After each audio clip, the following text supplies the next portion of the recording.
welcome to the love of wisdom that is satsang, the love of inquiry, satsang, the love of community, satsang, the love of the vast expanse, the love of freedom that is satsang, to come together and open to this is something extraordinary. Not that many people have that thirst in their life for knowledge, for wisdom, for vastness. I'd rather keep the status quo. So much appreciation, really, because it's good to recognize this, because very often one will feel that they maybe or have felt in their life that they're swimming against the current of life. Life as it's been told to us. This word life, as it is, compared with as it is seen or perceived through the mind, which is to say, life as it is and life as we think it to be. The internal dialogue keeps repeating it to be. And so another description of satsang is lovers of life, to know what really life is, because if we are really honest, and I think honesty is synonymous with meditation, if we are honest, which means we can confront our mind and say, you're not true. I want to know what is true, what is satsang. Because through the filter of the mind, that is how I think about life, will be through symbols. Symbols of life. Descriptions of life are symbols of life. For example, we can describe all the clothes that we are wearing. This is all the uniqueness of what we wear, but the description of the clothes cannot describe you. And that's exactly what we do in life. We describe life according to how it is appearing.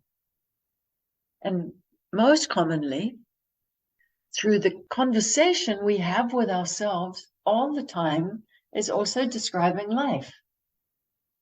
I like this. I don't like this. This is working well for me. I'm succeeding. This is not working well for me. I'm not succeeding.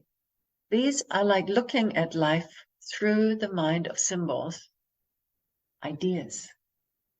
Ideas are symbols. But that which we describe cannot be that which it is.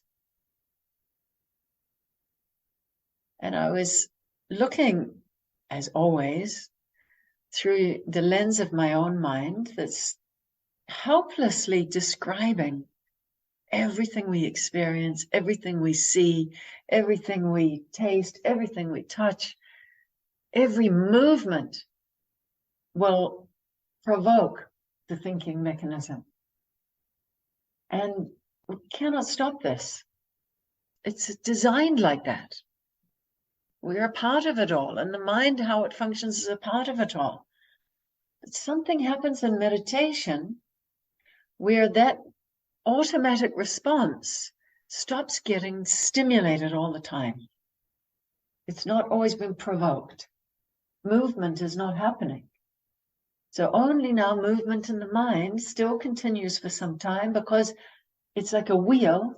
If you stop spinning the wheel, it still has a momentum to keep spinning for some time. And it's important to sit through meditation long enough to start seeing, as that wheel stops spinning, you start to be able to see through it. If it's going very fast, the spokes in the wheel create a kind of blur. And as it slows down, you start to see through it. This is a good symbol, another symbol that I have experienced, and I think we've all experienced. The seeing through is that you're not giving validity to the conversation, which is not really about life. It is only describing life. All thoughts are describing life. And just as I said how I describe your clothes, Even how I describe your physical body is not describing you. It's describing an aspect of you, a superficial covering of you, but it's not describing all of you. How can you describe yourself through symbols, through words, through language, through concepts, through our conditioned mind? It's impossible. And hence the value of meditation. And hence the value of satsang that brings to light why we are meditating. That we are not meditating in order to gain something. We're not meditating in order to progress in the way that is of the mind's idea of progression. It's one of the few things we do, and I can only think of dancing and playing music or singing are one of the few activities, and maybe gardening would fit into this, or certain hobbies would fit into this. And maybe that's what it is, that what defines a hobby from work is that you enjoy it while it is happening. You're not doing something to reach somewhere. Because gardening, you pull out all the weeds, but you know the weeds are all going to grow back again. So although you may get a certain amount of satisfaction, oh, that's looking lovely and clean now. If you're deluded to think that you reached somewhere or that you somehow controlled something, you would now be becoming disappointed when life starts to happen again and push out weeds. But dancing and music is really, really a perfect example, because you don't play music in order to achieve the end. Otherwise, the greatest musician would be the fastest musician. It was an amazing song, right? Amazing song. No, rather when we're singing, let's stay here. Let's stay here. We don't want to reach the end if it's a nice song. And same with the dance. It's not like, I'm on this corner of this dance floor. And when I dance, I'm going to reach that end of the dance floor. And when I reach that end of the dance floor, yay, I made it. We dance all over. And we dance for the pleasure of dancing. And I'm sure a lot of hobbies, maybe cycling is a really good example too, any of those kind of things. Do you cycle to get somewhere, or do you cycle because you want to get out in the air, you want to see some view, you want to get some sun, and you're going to have to cycle home when you put the bike back when you get home? Did you think, oh, I failed in my bike riding because I just ended up where I started? So meditation is one of those few things that we do in life that is not focused on achievement, not focused on the mind's evaluation of where you are at. But look at so many other things. If you start becoming conscious of your inner dialogue, so much is evaluating yourself. I'm here in comparison to there, or I'm there in comparison to here. I'm close, I'm far. I'm up, I'm down. I'm better, I'm worse. I'm succeeding, I'm failing. I have gained, I have lost. So it is not the thinking process in itself that is problematic, because when you're singing and when you're dancing, there's a lot of thinking going on. Have we now limited the knowledge of ourself to the mind's symbol or description of ourselves? We have the ability, and this is what makes us unique. And the more you empower this ability, the more you can evolve more peace in your life, is that we developed the ability to view our mind and not believe it to be true. You know it when you get into a debate with someone who's very staunch on a certain idea. They say black and white, a very black and white mind. This is true. That is not true. And there's a very fine line between what is true and what is not true. You'll find it's a very unpleasant discussion, usually. And how interesting it becomes when you debate with someone. You may have different opinions, but there's a flexibility where you find these more subtle shades in between where you can also start to see things in shades of gray. And it's much, much more interesting, much more fluid, much less combative. So I presume, since no one has interjected thus far, that you all see the same thing. Yes, please. What is interesting is not that one voice was right and one voice was wrong. You actually have the power to view both voices. So you're neither this nor that. But one voice, you could say, knew what was better for you in the long run. And the other voice, wasn't going to lead you anywhere. Exactly. So the one who can observe both thoughts simultaneously is what I'm talking about. Yeah. So that's exactly a good example. Something that upsets you. This is the point of meditation and satsang, is to go beyond upsetting. Not to be bound and needing to be upset about something, but we still notice the tendency for getting upset. So if something upsets you, something annoys you, something is causing aggravation in you, or anything opposite of peace in you, we have the ability now to look at this and not to go into the story that starts to justify your rightness in your upsetting. A mind that is not able to do that will go into the upsetting with a great fervor of trying to justify, which means believing in the internal dialogue to become right, to feel secure, to be loved, to experience freedom. But if that freedom, love, and peace is through a concept, through an idea, through a description, it's never going to happen. You may temporarily feel some sense of justification, but what tends to happen, you now need a few people to also support you in that. So you go and tell your sister, you go and tell your brother, you go and tell your friends, I'm right in this. That indicates, because you cannot just sit with it yourself, that there is an inherent understanding that this is false. There's an inherent insecurity in it.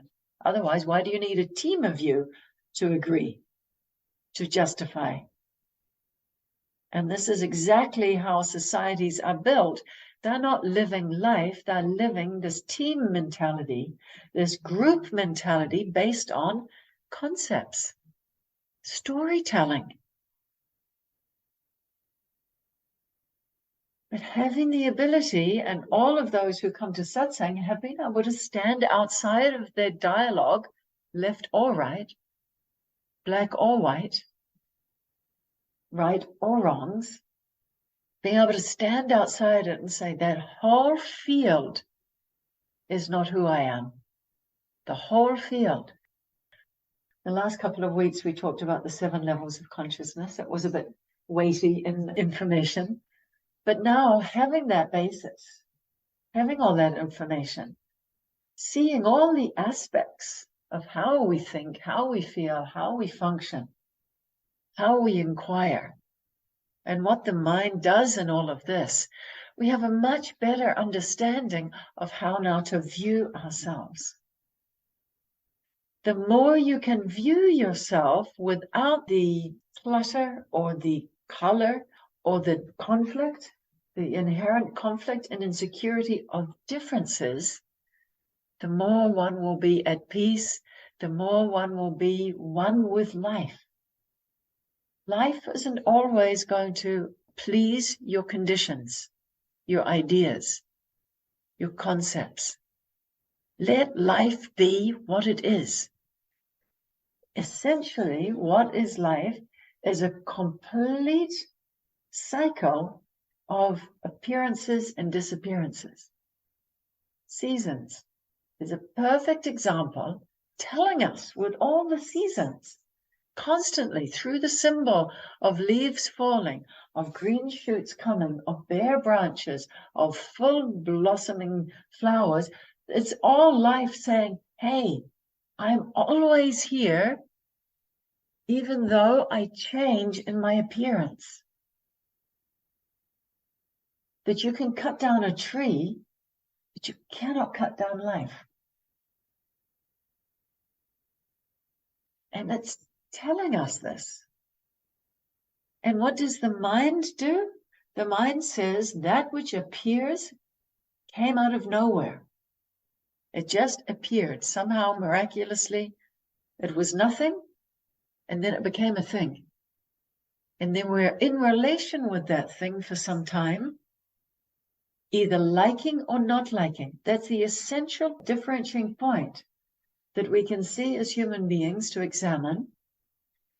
That which appears in our mind, and we are now in relation with that appearance, whether it be a thought or an experience or an event, it will always be categorized as something I need or something I don't need, something I like, something I don't like, something that will help me to gain or something that could indicate I will lose. So the two words in Sanskrit are rag and dvesh. Rag is the attraction towards something. Dvesh is the repelling against something. The push and pull of your relation with everything that appears. So now something wasn't, something now appeared. We have a relation with that appearance, and then that something subsides and disappears and ceases to exist. And I again have a great opinion about that appearance of disappearance. But it seems that something disappears. I'm going to have now, yay, that's over. Or I don't want that to be over. I don't want that to end. So the whole appearance that we're engaged with all the time is in this constant play of appearance and disappearance. Which is why in Sanskrit they call it the wheel of birth and death. If you have a horizontal view of life, it will seem like there's nothing here. Only everything above the horizon appears. Only all that which is seen by the senses or experienced by the senses is true. But then they call it a wheel of birth and death. It's this.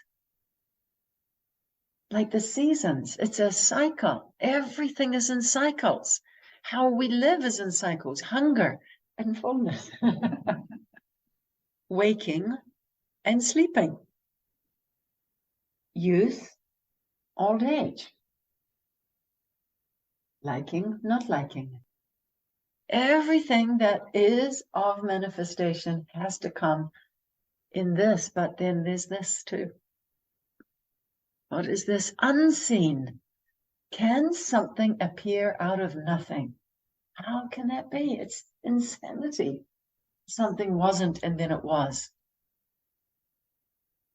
It's like seeing all the plants and trees and not knowing the existence of roots and earth. And how the whole reality that is existing in the earth, worms, fungi, and mycelium, so many things are all, there's incredible conversations going on there in the unseen aspect. We've been able to experience and know this because we've looked deeper. We've started to dig down into the earth. So, but if a child doesn't know the existence of what exists under this horizontal plane, then yeah, it could appear that the tree is just sitting on earth. You see kids at a certain point, their drawings, they draw a house and a tree, and they draw these certain things, and they're really trying to sort out in their mind this relative existence. Children around 8 years old very often start asking, where did I come from? It's a very common stage of development. Well, you come from your mummy's tummy. Or where did mummy come from? Well, she came from her mummy's tummy. Where did she come from? And of course, it traces back until the parent gets exhausted and says, go and play. But they start to inquire, what is the source of things? Or they ask, what is God? I somehow plugged in recently to young children who write certain letters. It was a dialogue that a teacher described with one of her children in her class. The teacher said to the child, what are you drawing? The child says, well, I'm drawing God. And the teacher says, but no one knows what God looks like. How will you be able to draw God? Well, after I've drawn my picture, they'll know. It's brilliant. That's the creativity of the mind that is still somehow tapped into the source. It hasn't been completely crystallized. Conditions haven't become ice. They haven't become crystallized. They haven't become set. There's a flexibility there. There's a curiosity of what happens underneath all of this.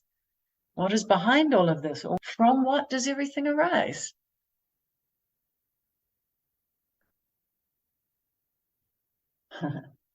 So then the tendency is, they say, well, there is a supreme being. And if you're very good, you'll be in favor with that supreme being. And if you're naughty, you'll be out of favor with that supreme being. And it was a way that human beings could manipulate young children to behave themselves because they didn't want them to be free. So how can we understand the source of everything without dividing source from its manifestation? So that there's not an unseen world and a seen world is two separate things.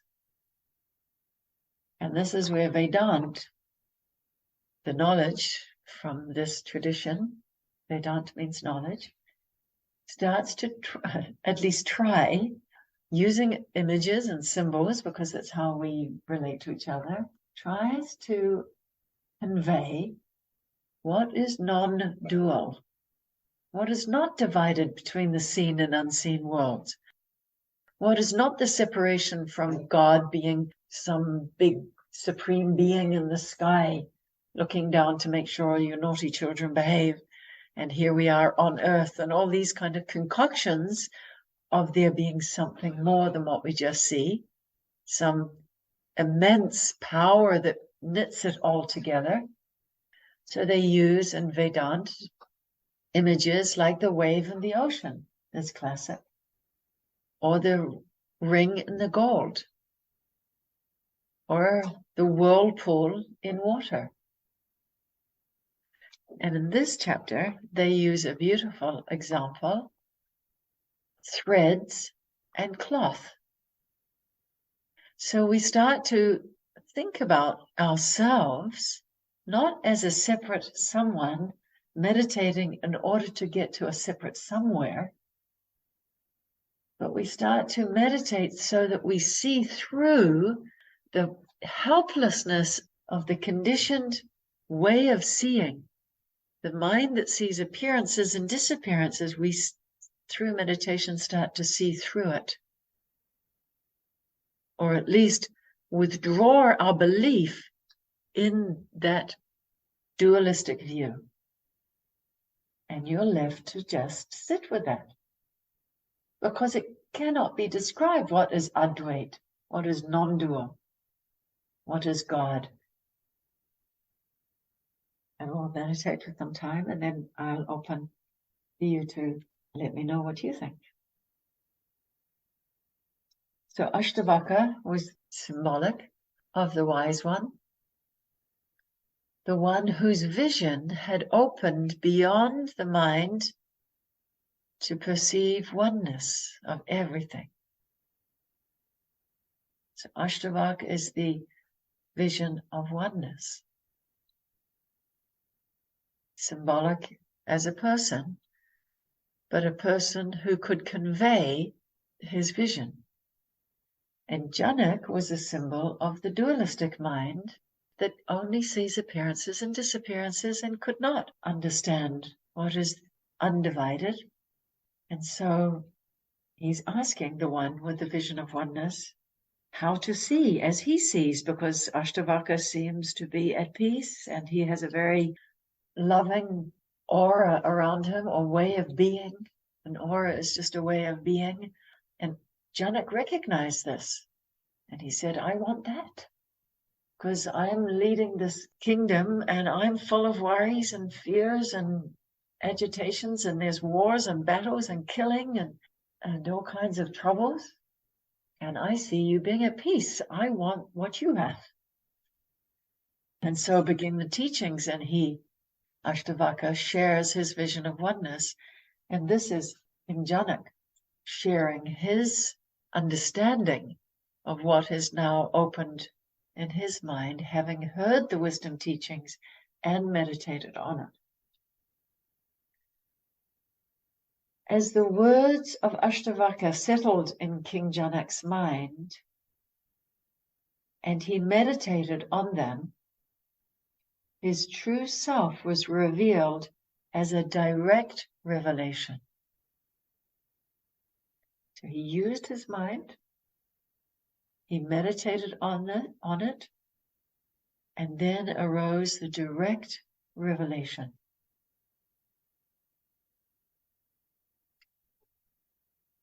There was an aura of light around him, meaning King Janak, as he began to describe the experience.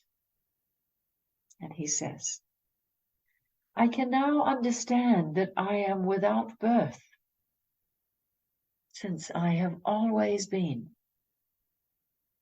I have been lifted out of the shadows that surrounded me and did not allow me to see the one eternal being that I am.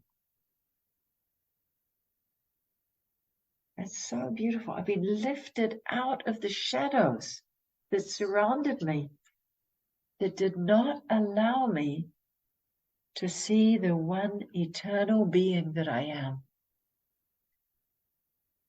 This is a state of peace. In knowing myself as my body and thoughts, I had created the shadows of my mind that kept me in the dark about my inner nature of freedom, which is beyond any limitation.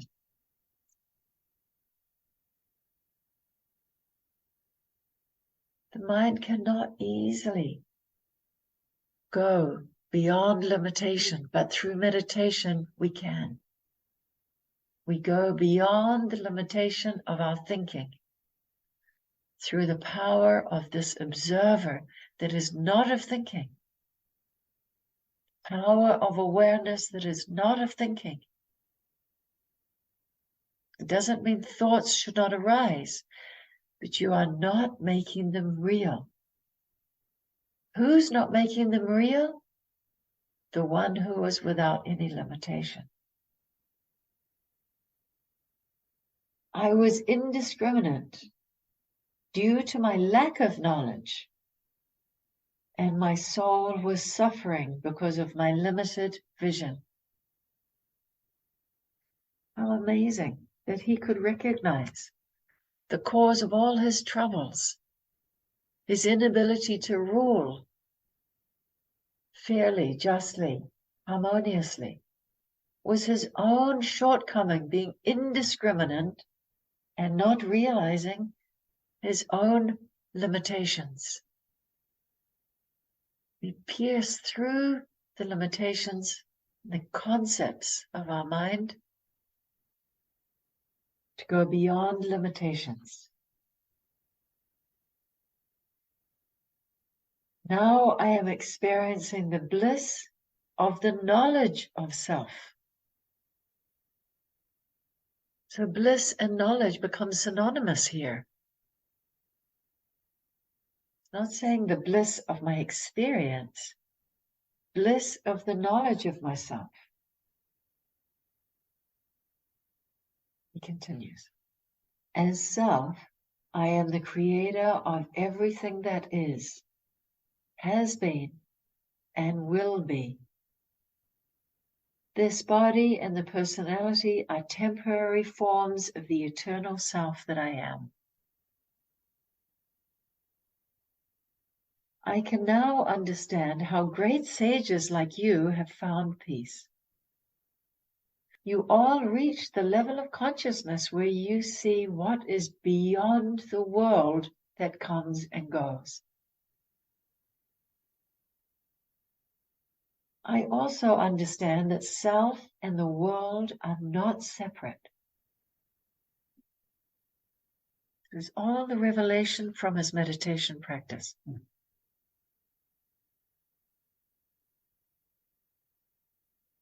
He's seeing beyond the world that comes and goes. Meaning he's not only seeing above the horizon, he's seeing the wholeness of life.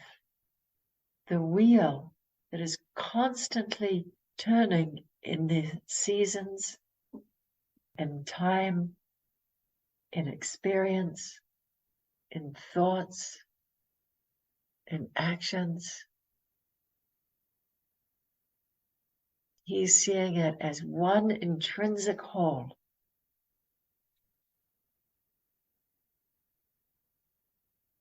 I understand that self and world are not separate. It has to be realized directly, slowly and slowly, opening beyond limitations to understand this direct realization. Self and the world are not separate things. All is one being.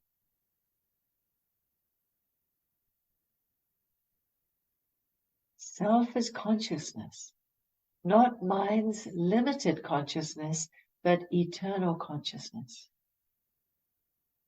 One example I can think of is that self can be compared to a cloth, with the forms of existence being the individual threads of the cloth.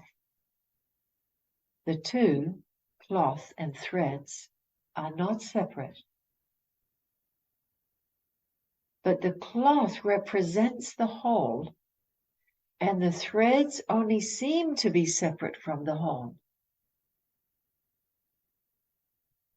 When a person unfolds the level of seeing self, their world is not divided. They see the whole.